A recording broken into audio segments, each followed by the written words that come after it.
Pour étudier les changements d'état, il est utile de tracer les courbes de température au cours du temps lors de la fusion ou de la solidification de l'eau salée ou de mélange. Nous allons ici montrer des graphiques d'évolution de température lors de solidification.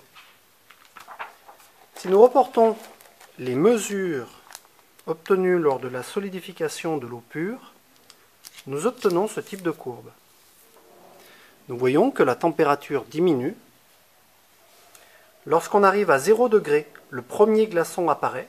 Il est représenté ici par les deux lettres, PSG pour premier glaçon. À ce moment-là, la température reste constante. Le changement d'état dure 4 minutes.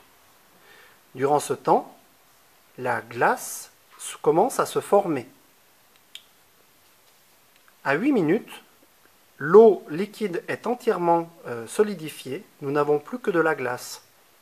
Alors, la température peut continuer de diminuer. Nous avons uniquement de la glace, il n'y a plus que l'état solide présent dans le tube à essai. Si nous faisons la même expérience avec un autre corps pur, appelé le cyclohexane, nous remarquons qu'il y a une grande similitude entre les deux courbes. La température diminue, nous sommes à l'état liquide, le premier glaçon apparaît, lors du changement d'état, il se forme un palier de température.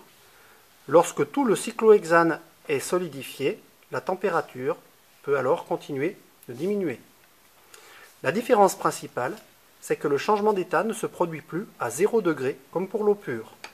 Il se produit ici à une température comprise entre 6 et 7 degrés. Chaque corps pur a donc une température de solidification différente. Il est également utile de faire la même expérience avec un mélange.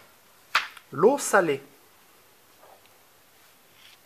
Nous voyons que la température descend, mais à 0 degré, rien ne se passe. La température continue de chuter. À environ moins 3 degrés, les premiers éléments solides apparaissent. L'eau gèle progressivement, mais nous voyons que dans ce cas-là, il ne se forme pas de palier. La température n'est pas stable durant le changement d'état. On constate quand même sur la courbe que lorsque toute l'eau salée est solidifiée, la température chute plus rapidement.